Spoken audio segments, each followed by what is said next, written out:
Baiklah, Bismillahirrahmanirrahim. Aku awali dengan sebuah salam yang menyatukan kita dalam ikatan persaudaraan. Assalamualaikum warahmatullahi wabarakatuh. Selamat siang dan salam sejahtera untuk kita semua. Salam Om Swastiastu, Namo Buddhaya, Salam Kebajikan. Yang terhormat Bapak Andi Sudrajat selaku dosen dari mata kuliah Dokumentasi Keperawatan. Di sini saya akan memaparkan atau menjelaskan mengenai rangkuman dari materi dokumentasi keperawatan. Tapi sebelum itu, saya mempunyai quotes buat teman-teman semuanya, yang dimana hanya ada dua strategi besar yang ada di dalam hidup kita. Pertama, kita tidak akan mendapatkannya. Yang kedua, orang lain yang akan mendapatkannya.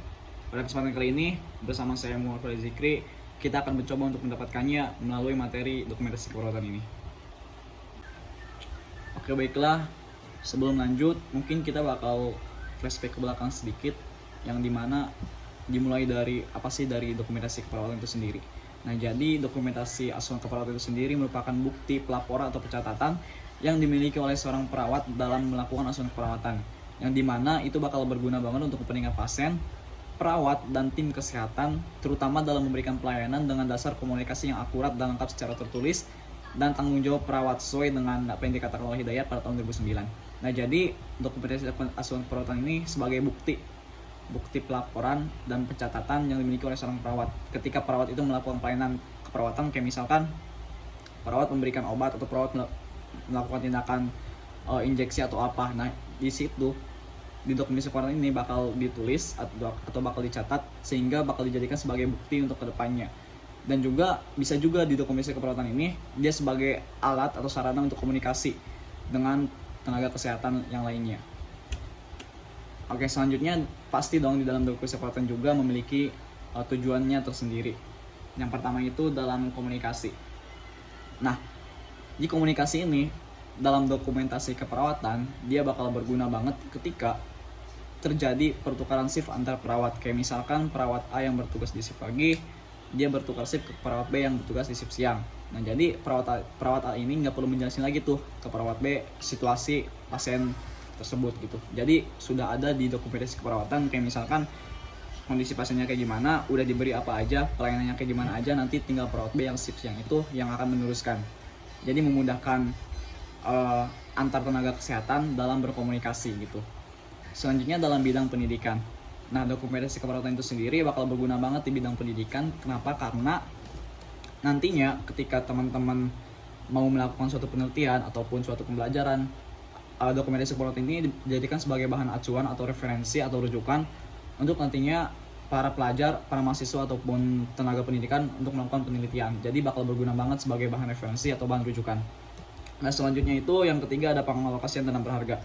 Pengalokasian dana berharga ini yaitu ketika misalkan di dalam dokumentasi keperawatan itu dicantumkan atau ditulis pasien tersebut berada di ruang apa, tindakannya apa aja, dan obatnya yang dikasih apa aja. Jadi hubungannya dengan pengalokasian dana berharga ini artinya disesuaikan dia biayanya berapa sesuai dengan pelayanan yang pasien itu dapatkan. Kayak misalkan tadi di ruang VIP misalkan dapatnya otomatis berbeda dong harganya dengan yang ada di ruangan kelas 2 ataupun kelas 1. Dan obatnya yang diberikan mungkin bakal berbeda juga harganya sesuai dengan tingkatan obat tersebut. Itu hubungannya dengan pengalokasian dana berharga di dokumentasi keperawatan. Selanjutnya ada evaluasi. Evaluasi ini pastinya di dalam dokumentasi keperawatan itu kan berisi proses keperawatan dan lain sebagainya. Pastinya memiliki kelebihan dan kekurangannya masing-masing. Nah, tujuan evaluasi ini agar nantinya kekurangan-kekurangan yang ada di dokumentasi keperawatan itu bisa diminimalisir, bisa dikurangi ketika melaksanakan atau melakukan dokumentasi keperawatan selanjutnya. Kemudian jaminan mutu. Nah, dokumentasi keperawatan juga dijadikan sebagai jaminan mutu apabila nantinya ada pasien yang memang menggunakan BPJS atau dan lain sebagainya. Nah, di situ pasti ada keterangan juga kayak misalkan obatnya apa aja, kalau tindakannya apa aja, dirawat di ruang mana, nanti bakal diganti mungkin di jaminan mutu ini di BPJS atau asuransi kesehatan lainnya. Selanjutnya ada penelitian. Tujuan yang terakhir itu ada penelitian. Tadi gak beda jauh dengan pendidikan yang dimana dokumentasi keperawatan ini dijadikan sebagai bahan acuan, bahan rujukan, bahan referensi untuk para mahasiswa atau tenaga pendidikan keperawatan untuk melakukan sebuah penelitian mengenai ilmu keperawatan ini. Nah, selanjutnya di dokumentasi keperawatan pun pasti memiliki prinsipnya yang bakal mensupport dokumentasi keperawatan ini dia dinilai layak apa enggak, bagus apa enggak, lengkap atau enggak gitu. Nah, ketiga prinsip ini yaitu brevity, legibility, dan akurasi. Yang dimana brevity sendiri itu artinya ringkas. Dalam dokumentasi keperawatan, kita sebagai perawat nantinya akan mengisi dokumentasi keperawatan itu sendiri, itu harus ringkas mengisinya agar nantinya di dokumentasi keperawatan itu jelas, kita ngisinya dengan ringkas dan juga jelas, nantinya mudah dipahami juga sama tenaga kesehatan ataupun sama pasien itu sendiri, sama kita itu sendiri. Selanjutnya itu ada legibility atau mudah dibaca dan mudah dipahami. Nah, ini penting banget ya di prinsip legibility ini, karena ketika nantinya kita mencatat itu kan pasti tulisannya beda-beda ya kalau secara manual. Nah, itu tuh penting banget ketika kita mencatat harus mudah dibaca dan mudah dipahami juga, baik itu oleh kita, oleh tenaga kesehatan yang lain, ataupun oleh pasien gitu, agar nantinya nggak terjadi kesalahpahaman antar tenaga kesehatan ataupun kesalahpahaman dengan pasien itu sendiri. Nah, prinsip yang ketiga itu ada akurasi, yang dimana harus sesuai dengan data yang ada dan juga harus benar.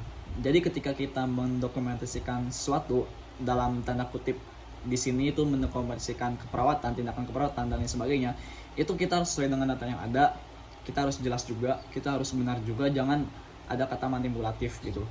Karena tadi sesuai dengan definisinya, ini kan sebagai bukti ya, pelaporan atau pencatatan yang dimana bakal berpengaruh banget ke bagian-bagian yang tadi kayak pendidikan, penelitian, kemudian hukum juga nanti berpengaruh gitu. Jadi intinya ketiga prinsip ini, brevity, legibility, dan akurasi, harus benar-benar diterapkan ketika kita mendokumentasikan keperawatan. Oke, selanjutnya kenapa sih kita harus mendokumentasikan segala yang kita lakukan atau tindakan itu di dokumentasi keperawatan gitu kan?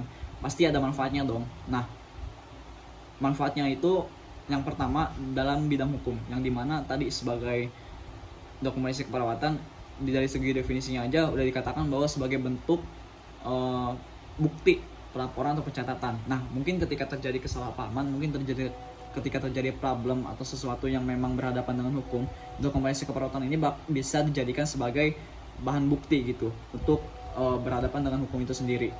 Nah, yang kedua itu sebagai jaminan mutu pelayanan. Nah, ketika kita mendokumentasikan sesuatu dan dokumentasi yang kita lakukan, yang kita catat itu baik gitu kan, sesuai dengan prinsip tadi, kemudian dokumentasi juga bagus, lengkap, mudah dipahami, mendapatkan nilai atau judgement yang baik oleh pasien ataupun tenaga kesehatan, maka dari situ secara tidak langsung bakal meningkatkan jaminan mutu pelayanan.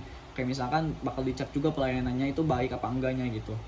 Oke, selanjutnya di bidang komunikasi ini bakal bermanfaat banget. Tadi yang udah aku spill di yang pertama, bahwasanya ketika terjadi pertukaran shift, contoh kecilnya itu bakal bermanfaat banget nantinya untuk menghemat waktu juga gitu. Jadi kita sebagai perawat nggak perlu lagi nih menjelaskan kondisi pasien kayak gimana aja, dan tindakan yang kita lakukan ke pasien itu udah apa aja, jadi bakal sudah tercantum di dokumentasi keperawatan ini. Oke, selanjutnya mungkin di bidang keuangan ya, tadi udah di spill juga ya di tujuannya itu, yang dimana di bidang keuangan ini menyesuaikan dengan catatan pasien itu, misalkan dirawat di ruang mana aja, obatnya yang diberikan apa aja, tindakannya apa aja, nanti bakal disesuaikan sama biaya yang harus mereka keluarkan gitu. Jadi udah ada di dokumentasi keperawatan ini biaya-biayanya, dan mungkin untuk mengurangi manipulatif biaya juga gitu. Oke, manfaat selanjutnya itu dalam bidang pendidikan. Tadi sudah dijelaskan juga bahwasanya dokumentasi keperawatan ini sebagai bahan acuan atau referensi atau rujukan untuk nantinya para pelajar atau mahasiswa atau tenaga pendidik untuk melakukan penelitian gitu. Selanjutnya juga ada manfaat penelitian berhubungan juga dengan pendidikan, intinya sebagai bahan rujukan atau referensi. Kemudian ada akreditasi. Nah, ketika dokumentasi keperawatan kita baik, layak gitu kan, mendapatkan penilaian yang bagus, otomatis itu sendiri bakal mendorong akreditasi kita naik gitu. Kayak misalkan kita dokumentasinya baik nih, otomatis ketika ada akreditasi, ada penilaian, itu bakal membantu banget buat rumah sakit nantinya untuk naik akreditasi atau naik tingkat gitu. Oke, selanjutnya bakal ada model dokumentasi keperawatan atau jenis-jenis dari dokumentasi keperawatan sendiri bakal kayak gimana aja. Yang pertama itu ada SOR atau Source Oriented Record, yang dimana model dokumentasi keperawatan ini dia itu menempatkan catatan atas dasar disiplin orang atau sumber yang mengolah pencatatan. Kayak misalkan dokter nih, di dalam SOR ini dokter dia menulis atau mencatat bagiannya aja. Kalau misalkan contoh lain, perawat dia menulis kayak tindakan keperawatannya aja, atau misalkan tenaga kesehatan lain kayak farmasi mungkin dia bakal menulis yang berhubungan dengan obat-obatan gitu. Jadi sesuai dengan sumbernya gitu dok, baik itu dokter, perawat, farmasi ataupun tenaga kesehatan yang lainnya. Yang kedua ada Charting by Expression atau CBA, yang dimana Charting by Expression ini sistem dokumentasi yang mencatat secara naratif dari hasil atau penemuan yang menyimpang dari keadaan normal atau standar. Jadi di CBI ini dia menceritakan tuh secara naratif, dia kayak cerita gitu apabila ada penemuan yang menyimpang atau di luar dari keadaan normal atau standar. Nah, keuntungannya itu dalam CBI ini dia mengurangi penggunaan waktu untuk mencatat, sehingga banyak waktu yang digunakan untuk asuhan langsung pada klien. Jadi ketika teman-teman mungkin ingin banyak waktu buat asuhan langsung kepada klien, ini teman-teman bisa menggunakan model dokumentasi keperawatan yang CBI ini, Charting by Equation ini. Oke, selanjutnya bakal ada model dokumentasi keperawatan yaitu PAE, yang dimana artinya Problem Intervention and Evaluation. PAE ini dia bersistem pencatatan yang menggunakan pendekatan proses keperawatannya itu pada dokumentasi dengan menekankan pada proses keperawatan dan diagnosa keperawatan. Jadi di PAE ini dia lebih ditekankan pada proses keperawatannya dan juga pada diagnosa keperawatannya. Jadi pada bagian proses keperawatan dan diagnosa keperawatan itu lebih ditekankan dan spesialkan lah gitu dalam model dokumentasi keperawatan PAE ini. Kemudian selanjutnya ada model dokumentasi keperawatan Progress Notes, yang dimana Progress Notes itu sendiri berisi perkembangan dari tiap-tiap masalah yang telah dilakukan tindakan. Nah, jadi ada perkembangan tuh, kayak misalkan kita udah melakukan tindakan ini, apakah tindakan tersebut yang telah kita lakukan ada masalah apa enggak. Kemudian kalau misalkan ada masalah ya kita catat gitu dari tiap masalah itu.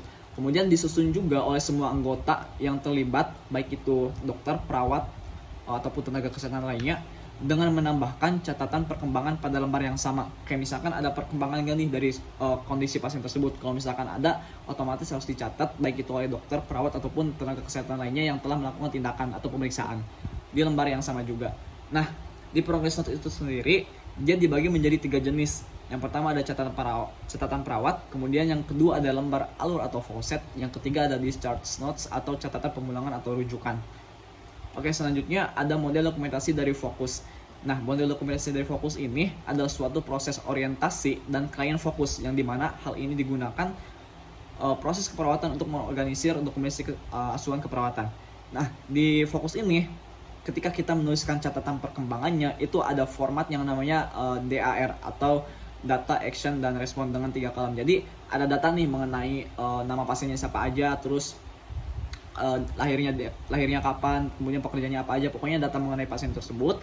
Kemudian ada aksi atau tindakan yang telah kita lakukan sebagai perawat, kayak misalkan ada tindakan kita telah melakukan injeksi atau kita telah melakukan injeksi intravena misalkan pada pukul berapa, kemudian obatnya kita masukkan apa aja, dosisnya berapa, dan lain sebagainya. Kemudian yang ketiga di kolom sebelahnya itu ada respon atau kayak feedback dari pasien tersebut. Kayak misalkan responnya bakal kayak gimana ketika kita telah melakukan tindakan tersebut. Misalkan ketika kita telah memasukkan obat intravena yang berguna untuk menurunkan panas, responnya apakah panasnya menurun atau malah tetap gitu. Jadi ada 3 kolom yang dimana ada data, kemudian yang di tengahnya ada aksi atau tindakan atau action, yang sebelahnya lagi ada respon dari pasien tersebut.